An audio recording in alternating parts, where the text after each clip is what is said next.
ప్రతి క్షణము ఆనంద బాష్పాలు ఆగవయ్యా. కృపతలంచగా మేళ్ళు యోచించగా, కృపతలంచగా మేళ్ళు యోచించగా, నాగళమాగదు స్తుతించగా, నిన్ను కీర్తించగా. యేసయ్యా యేసయ్యా నా యేసయ్యా, యేసయ్యా యేసయ్యా నా యేసయ్యా. అందరూ పాడదాం, యేసయ్యా అని హృదయపూర్వకంగా ఆరాధన చేద్దాం. యేసయ్యా యేసయ్యా నా యేసయ్యా.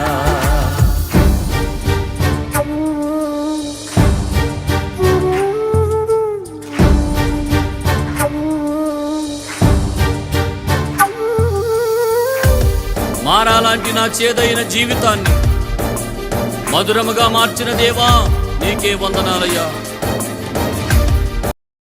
మన జీవితాల్లో దేవుడు మనకి ఎన్నో మేళ్లు చేసి ఉంటాడు. ఆ మేళ్లకు మనము కృతజ్ఞత చెల్లించట్లా, ఒక్కోసారి మర్చిపోతుంటాం. ఆ దేవుడు చేసాడులే అనుకుంటా ఉంటాం, కానీ అది కృతజ్ఞత చెల్లించాలి. ఎక్కడ? బహిరంగంగా ఆయన ఎదుట సాగిలపడి కృతజ్ఞత చెల్లించాలి, గొప్ప శబ్దంతో అంటాడు. కనుక మనము ఒకవేళ కొంతమందితో పంచుకోవచ్చు, సంఘముగా కూడి కృతజ్ఞత చెల్లించాలా. కనుక ఎక్కడ ఉన్నా కానీ దేవుని కృతజ్ఞత చెల్లించే వారంగా మనం ఉండవాలని జ్ఞాపకం చేస్తాం ఈరోజు. అయితే ఈ కృపకు, ఆ కృతజ్ఞత నిజమైన కారణాన్ని చూడడానికి దేవుడు మనకు ఈ ఉదయకాలము దేవుడు మనకు తోడుగా ఉండి నడిపించడానికి. ఎందుకంటే ఈరోజు మన భాగం చూస్తే మొట్టమొదట కృపకు కృతజ్ఞత అనే దాంట్లో మొట్టమొదటిది ఏంటంటే విషాదకరమైన సంఘము. మొట్టమొదటిది ఏంటి విషాదకరమైన సంఘం అంటే ఏ ట్రాజిక్ కాంగ్రిగేషన్ అంటాడు. ఎందుకు విషాదకరంగా ఉందంటే సంఘము దేవుణ్ణి మర్చిపోతుంది. ఒక్కోసారి సంఘము దేవుణ్ణి మర్చిపోతుంది. అంటే దేవుడు చేసిన మేళ్ళను మనం మర్చిపోతా కొన్నిసార్లు ఏదో భౌతికంగా ఉన్నాము, జీవిస్తున్నాం అనుకుంటాం, కానీ దేవుని కృతజ్ఞత చెల్లించాలి. ఎందుకంటే ఆయన స్తుతులకు అర్హత కలిగిన వాడు. కనుక అటువంటి దేవునికి మనం కృతజ్ఞత చెల్లించట్లా. అందుకని ఇక్కడ అంటాడు విషాదకరమైన సంఘము అనే మాట మొట్టమొదట మనం వాళ్ళని చూడగలం. ఎవరంటే ఆ 10 మంది కుష్ఠరోగుల్లో మనకు కనిపించేది. ఆ కుష్ఠరోగులే అనుకుంటాం, కానీ మనం కూడా వాళ్ళని చూస్తే వాళ్ళు ఆరోగ్య రీత్యా వాళ్ళు చూస్తే కుష్టి వ్యాధి గలవాళ్ళు. మనం పాపపు రీత్యా మనం పాపులంగా ఉన్న మనము మరి అంతగా ఆయన మనం కాపాడుతూ ఉంటే, మరి ఆ వ్యక్తి 10 మంది వచ్చి ఆయన అడిగినప్పుడు మరి మనం ఎందుకు దేవుని సన్నిధికి రావట్లేదు?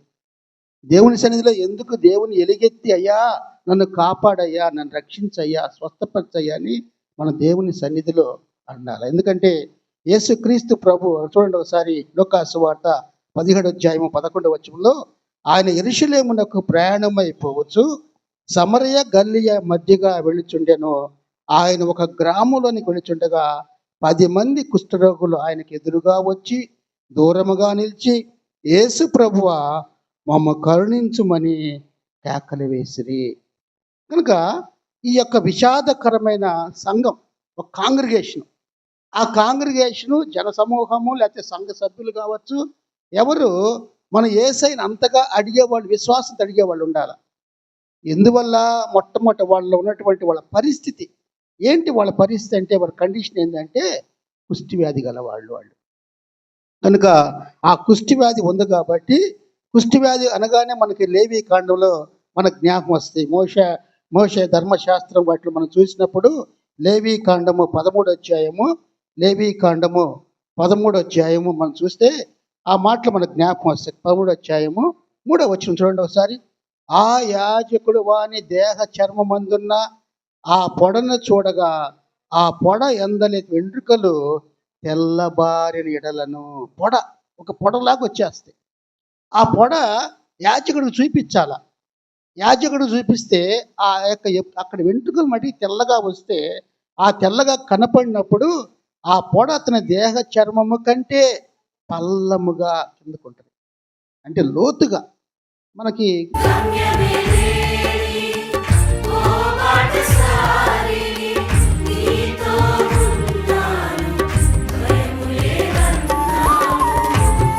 శక్తి చేత కాదు నీ ఆత్మ ద్వారానే, నా శక్తి చేత కాదు నీ ఆత్మ ద్వారానే వాగ్దానము నెరవేర్చి వారసుని చేసావు, వాగ్దానము నెరవేర్చి వారసుని చేసావు.